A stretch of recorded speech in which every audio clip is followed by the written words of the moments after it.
Бүгін тағы да бір ерекше әріп ю әріпінің айтылуы және жазылу ерекшелігімен танысасыңдар.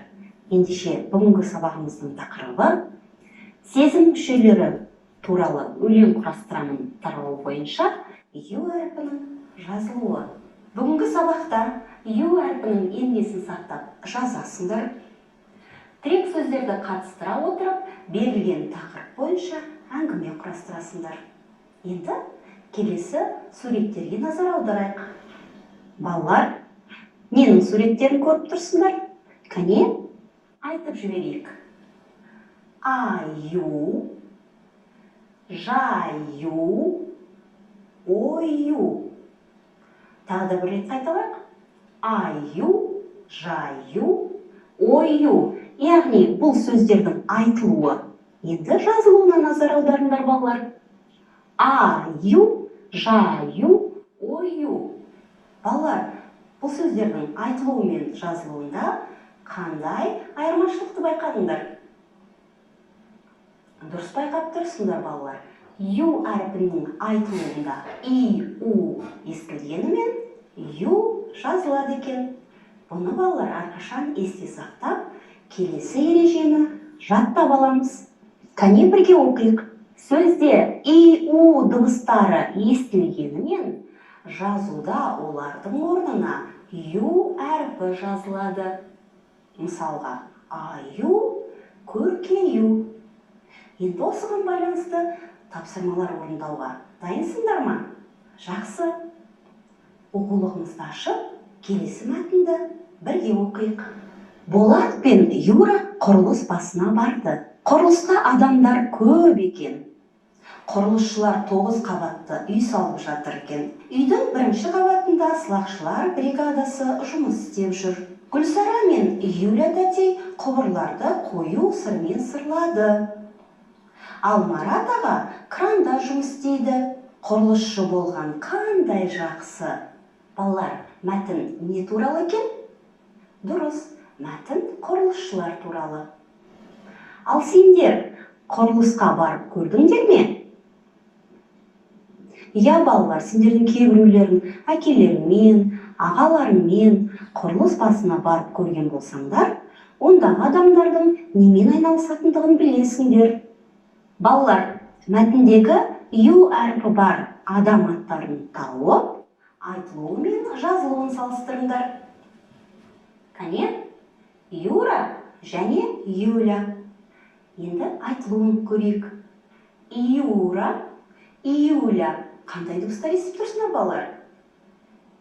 Я, ю әрпінің орнында и мен у естіп тұрсыңдар, бірақ жазылуында ю әрпі жазылатындығын ұмытпаймыз. Балалар, келесі тапсырмамыз сендердің зеректіктеріңді, шапшаңдықтарыңды талап етеді. Ендеше назар аударамыз. Жаңылтпашты оқимыз және жаттап аламыз. Алдымен менімен бірге оқып шығайық. Ою, ойын барды, ойналмастан ойын қалды. Жаңылтпашты жаттап алып, дәптерлеріне жаза қойыңдар. Балалар, сендер сауатты, әдемі, таза жаздыңдар деп ойлаймын. Енді осы жаңылтпаштың ішінен ю әрпі бар сөзді тауып, айтылуы мен жазылуын салыстырыңдар. Яғни, о-ю болып айтылады, о-ю жазылады. Яғни, айтылуында и мен у дыбыстары естілгенімен, жазуда ю әрпі ғана жазылады екен. Бұны естен шығармаймыз. Ал енді балалар, дыбыс пен әріптің айырмашылығын естеріне түсіріңдер. Сендер бірінші сыныптан таныс, дыбыс пен әріптің айырмашылығы неде? Естеріне түсіріңдерші балалар. Дұрыс ойладыңдар. Дыбысты естиміз және айтамыз. Ал әріпті көреміз және жазамыз. Ендеше келесі тапсырмамыз дыбыс пен әріп санын анықтау екен. Экранға назар аударамыз.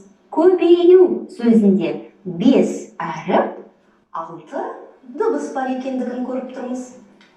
Молаю сөзінде 5 әріп, бар екендігін көріп тұрмыз.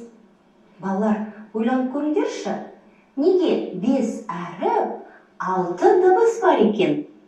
Себебі ю әрпі и мен у дыбыстарынан тұрады екен.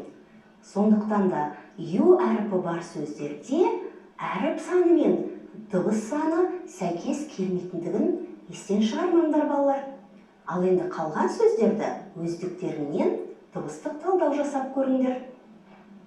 Келесі тапсырмамыз көп нүктенің орнына тиісті сөзді қойып, өлең құрастырып жаз.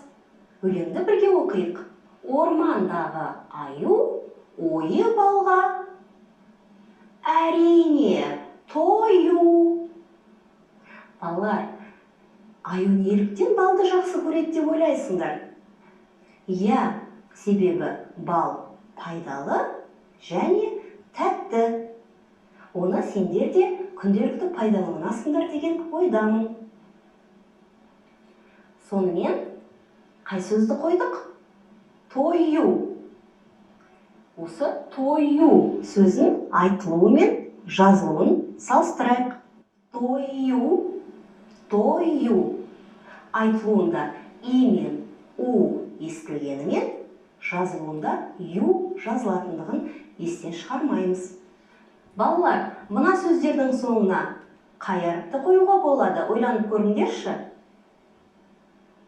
Дұрыс ойладыңдар балалар. Бұл сөздердің соңына ю әрпін қойып оқып көрейік.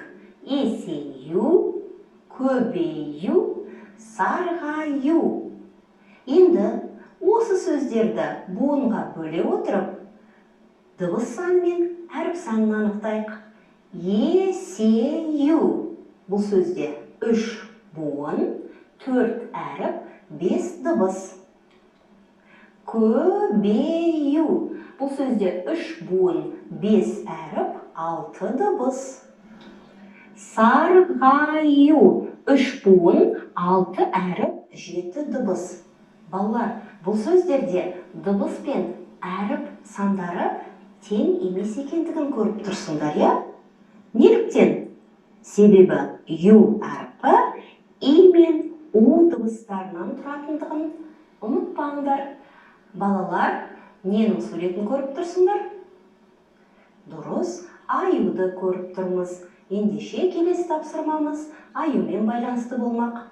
Аю туралы өлеңді бірге оқиық. Қорбаңдаған аюдың құлпын айы көп екен. Теріп-теріп аламыз, қалтамызға саламыз. Сендер байқадыңдар ма? Осы өлеңнің ішінде қате жазылған сөз бар екен. Ол қай сөз? Аюдың. Неліктен қате жазылған балалар?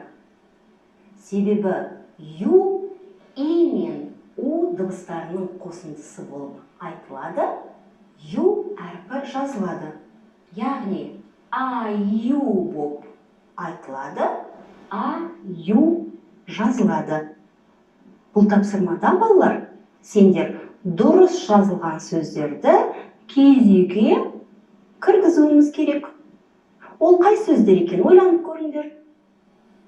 Енді жауабымызды салыстырып көрейік. Дұрыс жазылған сөздер: жантаю, молаю, көркею, шалқаю, еңкею, сарғаю. Ал енді қате жазылған сөздерді дұрыстап дәптерлеріңе жазып алыңдар. Оқушылар, бүгінгі сабағымызды қорытындылап өтейік. Бүгінгі сабақта ю әрпінің жазылу емлесімен таныстыңдар. Ю әрпі и, у болып айтылғанымен ю жазылатындығын меңгердіңдер. Сабағымыз аяқталды. Сау болыңдар.